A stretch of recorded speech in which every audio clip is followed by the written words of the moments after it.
Alright, customizing transformers and model cars. Let's get this video out of the way so we can get to work on them. Alright, I'll go over the tools,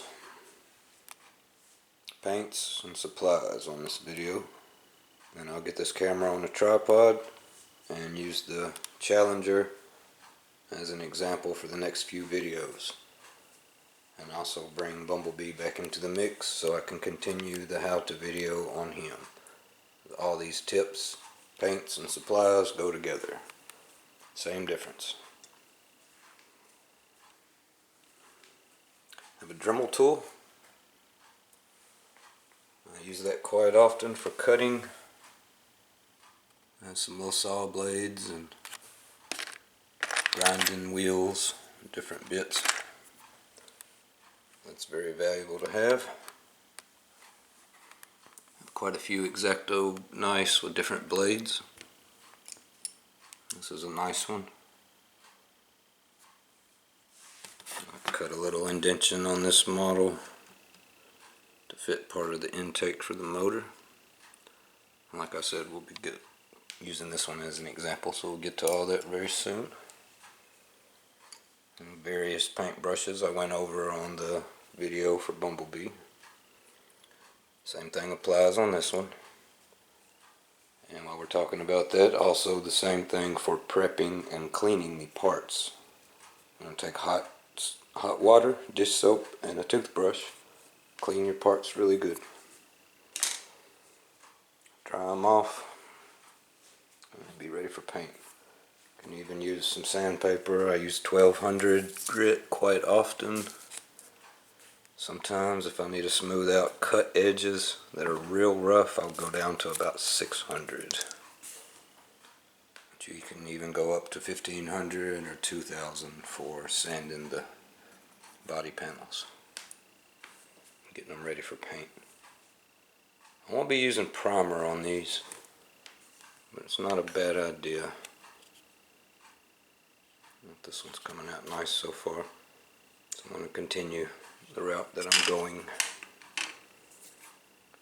Another thing, I like to use what's available to the common person. Like, I have airbrushes and I have knowledge and can do real car paint, base coat, urethane, urethane base coat, clear coat, but your average person's not going to do that, and I don't even want to do it.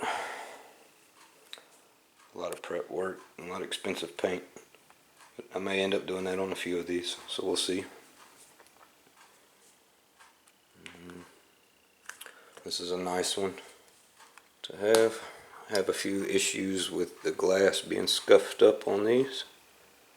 Use a nice soft t-shirt or a cloth baby diaper and polish that out. Some people use Future floor polish. They'll use it as clear coat, and to make these clear again by dipping it in the polish and the clear coat. But that stuff turns yellow after a while, so I don't really recommend it. Alright. Some masking tape, painter's tape, things like this. Just covering up a section while I'm painting another section. But then when it comes to the bodies and wanting to do like a two-tone, Challenger's going to have yellow top half and most likely silver from here down with the black break in it. So I have some vinyl wrap for automotive. It's like tape, but it gives a really nice crisp clean edge for when you want to do a color change. Nice two-tone. I recommend some of that.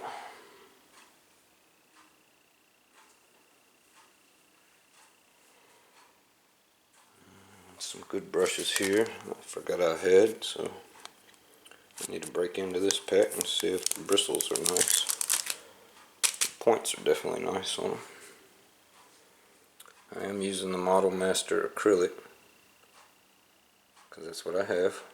That's what I'm used to now. And I do really like the flats and stuff for the interior parts. You can even brush it with a really nice soft bristle brush. It'll come out real smooth. For the model cars, I definitely recommend that for the Transformers. For the model cars, if you want to use the old school testers enamels, shouldn't be no problem. Although they're a thicker paint, so you will probably end up with some brush marks in that. So maybe use that for the detail if you want a cheaper paint, because those are not cheap really. $3, $4, $5, $6 a bottle.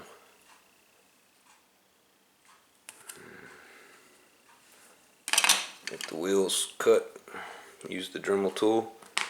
I'm going to come up with some inserts to go in them now. Getting to that very soon on this one. Glues, I'm using super glue to put raw parts together. I don't want to use super glue on finished painted parts because it'll leave a cloudy haze around the edge after it dries. Things like the two engine halves before I painted it, and I put them together with super glue. It'll be the same for the back halves on the seats. Speaking of this, that'll bring us to parts that are on the tree. I like painting a lot of these parts while they're on the tree, that way you're not painting the tips of your fingers holding them.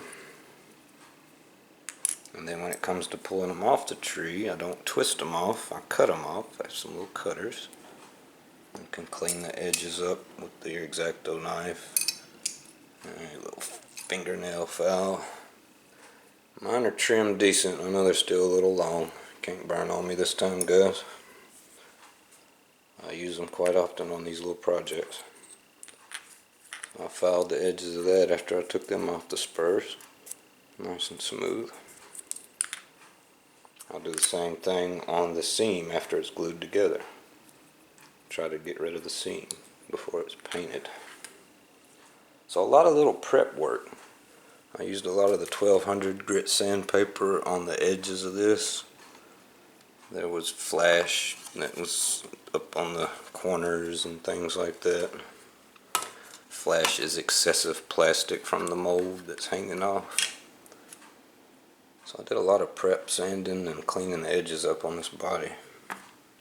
Still got quite a bit more to do. I want to glue some of these parts on before the paint. Fill in with epoxy filler and sand smooth. Using some of the Tamiya brand stuff on this one and testers. Testers didn't have a pearl yellow, so that's why I tried Tamiya finally. I ended up paying a good bit for this after shipping, but I really wanted a pearl yellow, and it did pretty good. Didn't coat real well, but I think that's from the color and the pearl. So I don't know about their other colors, how good they coat. Took a good 4 or 5 coats to get that yellow. Some Tamiya epoxy, Sculpting epoxy. I need to get some more. I need to get some more glues too. I don't want to use this type glue for gluing parts together, so I'm going to look into that some more. I know they have a particular glue for windshields, things like that.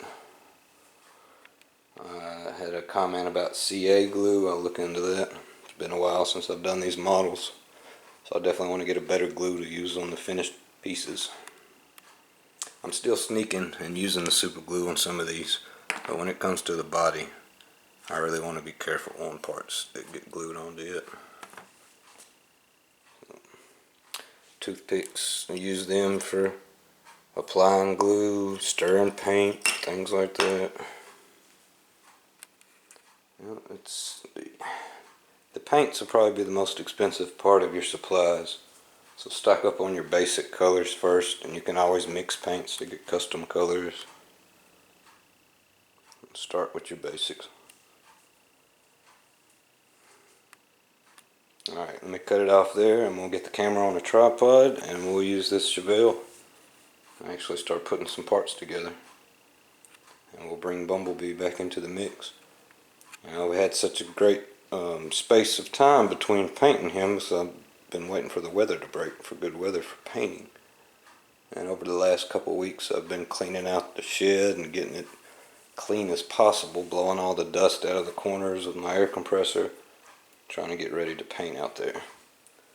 Another tip real quick while I speak of that, use little Tupperware pieces, get a nice dust-free environment as possible. Can even wet down the table or whatever you're working on, kind of damp. Set the part up high, maybe on a nice clean box that you wiped off. Yeah, we'll get to this later, but these I'm using the cover after the part's sprayed to keep the dust off. And they do need air under them, so if you set it up like this, it needs to ventilate.